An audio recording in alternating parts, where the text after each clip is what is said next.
In Joel's enormous front yard, we store adjectives that tend to be used with ser. For example, es bueno or son grandes. Today, let's start with the trees. We've learned grande for large or big. Next to the large, grand tree is a tiny tree that's shaped like a cane, which represents that the word for small is pequeño. Although grande and pequeño literally refer to size, these types of words can refer to age instead. For example, when someone refers to a person as grande, they probably mean old, or at least grown up, rather than referring to the person's size. Now, there's another tree that's not very large, but it's extremely tall. This tree has a halt sign at the top, just to remind people not to climb too high in the tree, and Joel's word for tall is alto. So this is another example of a word that means something different when it's in the ser use rather than the estar use. Estar alto means to be high up, but ser alto means to be tall. Let's look at some examples. He's not a very old kid, so this actually uses grande to signify grown up. No es un kid muy grande. No es un niño muy grande. She's a very little kid or a very young kid. He's a pretty tall guy. Next, let's go to the wall where we learned bueno. This word is used in many ways, but for now let's talk about how it can be used in two-part sentences like this one. It's nice that you are here, or es bueno que estés aquí. As you can tell, there are two phrases here separated by que. First we have es bueno, and second we have estés aquí. The first sentence uses a normal ser conjugation, and the second is subjunctive. The word bueno in the first phrase comments on the fact that's described by the second phrase. Of course, bueno isn't the only way to comment on a sentence. We could also say it's strange, or it's important, or it's fair. So those are other ways you can comment on a fact. So let's put other words like strange and important in this same scene with bueno. First of all, a toy train has crashed through the wall here. Joel thinks this is very strange, and he says, "It's strange that a train is in my wall." The word for strange is extraño, with a stress on tran, kind of like train. Sitting in one of the cars of this train is a tiny human that taunts Joel. He says, "We humans are better than you bees. Look at us.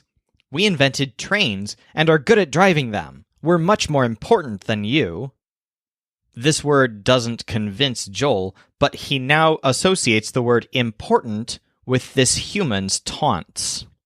The word importante is a cognate that means important, but it stresses the syllable taunt, so importante. Then the human points to the person in the car next to him. He says, "This is my sibling, Taylor. Taylor isn't a human. I'm more important than Taylor." Joel is baffled.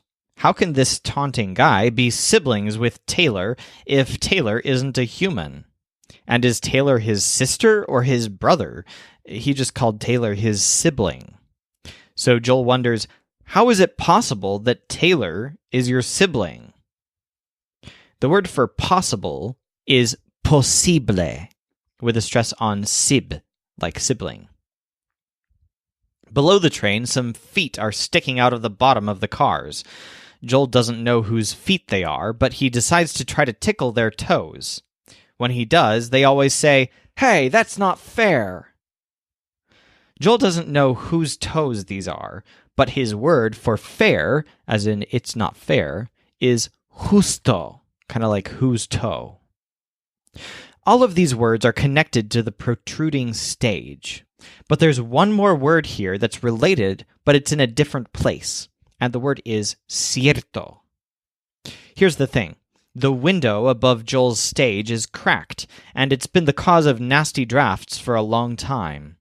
The air has been blowing in and out of the house for a year, even though he's tried hiring lots of people to fix it. It is now certain to Joel that the window will be drafty for years to come. And to say it's certain, he says, es cierto, kind of like certain, but with a stress on air.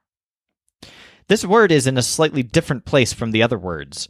This is because it works a little bit differently. Instead of being followed by a subjunctive phrase, it's followed by a simple phrase. For example, to say, it is certain that you're here, you would say, es cierto que estás aquí. So there's no subjunctive involved at all. Each of the following examples uses two phrases separated by que. The phrase after que is subjunctive unless cierto is used. Our primary example is, it's important that she be here. Es importante que ella esté aquí. Es importante que ella esté aquí. But we can vary this by changing the word importante to any of the other words in our scene. It's not fair that you be here. No es justo que estés aquí. It's possible that they do it. Es posible que lo hagan. It's strange that he loves her. Es extraño que la quiera. It's certain that we have it. Es cierto que lo tenemos. Now let's go to Joel's front door. Among crusty bachelors like Joel, sometimes gossip is an activity reserved for rocking on the front porch.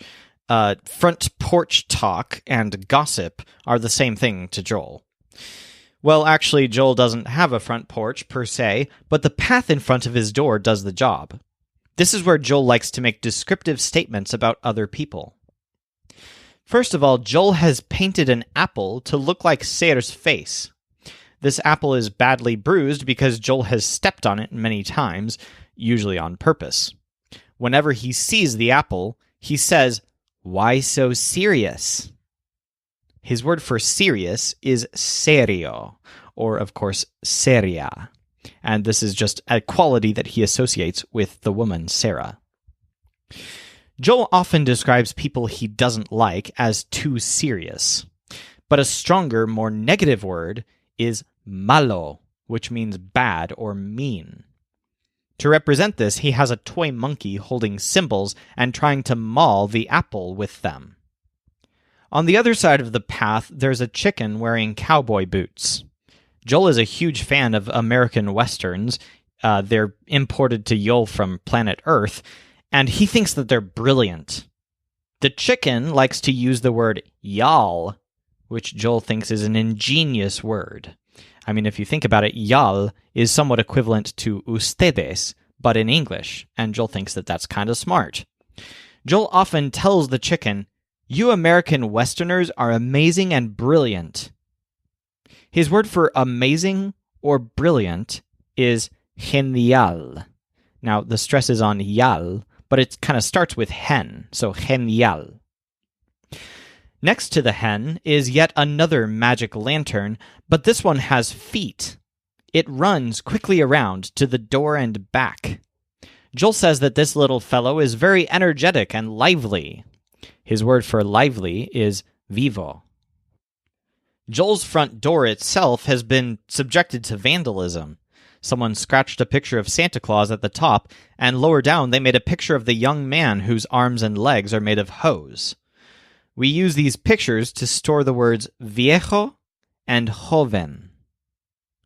All of the words in this scene are commonly used with ser conjugations to talk about people. For example, eres mala means you're mean, and es viejo means he's old. Whenever you use a word from this scene with a ser conjugation, you're describing someone's identity or something about their character. Of course, the words viejo, joven, and vivo are in both scenes, the ser one and the estar one, but they have different senses based on where they are. Here in the ser scene, vivo is a comment about what type of person someone is. He's a lively person. In the other scene, it's just how that person is doing. He's alive. In Spanish, the words viejo and joven are also perceived to have different meanings based on whether you use ser or estar, although the change is somewhat subtle. So here's a sentence example. The king was young and the knight old. El rey era joven y el caballero viejo. We can easily change this using our different adjectives. The woman was serious and her friend mean. La mujer era seria y su amiga mala.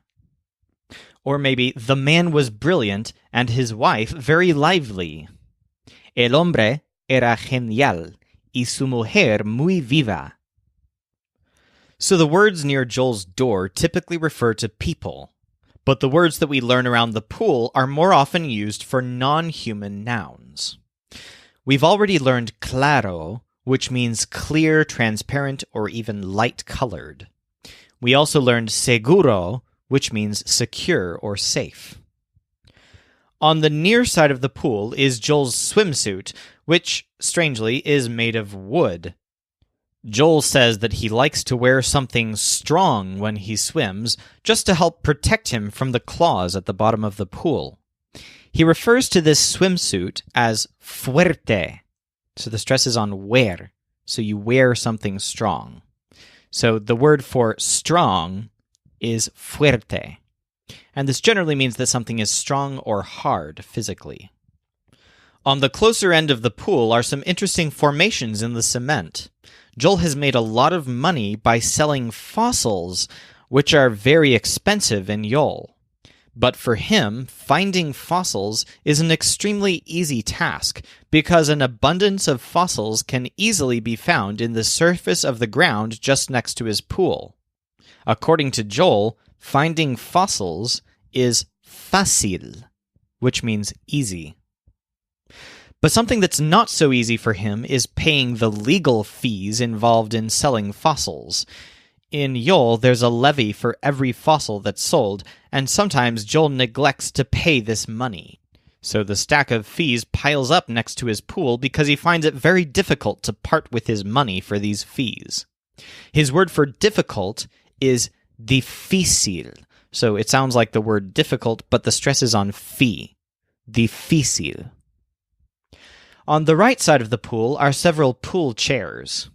The custom in Yol is to have some privacy while lying on a pool chair so that nobody stares awkwardly at you, and so some walls have been built between the chairs. All of these walls are made of equal height, and Joel's word for equal is igual. Now, if you found this lesson's vocabulary overwhelming, you're not alone. There were a lot of words here. But right now, you should be focused on one thing. See if you can remember where every single word is located in the memory palace, and you want to make sure you can pronounce it.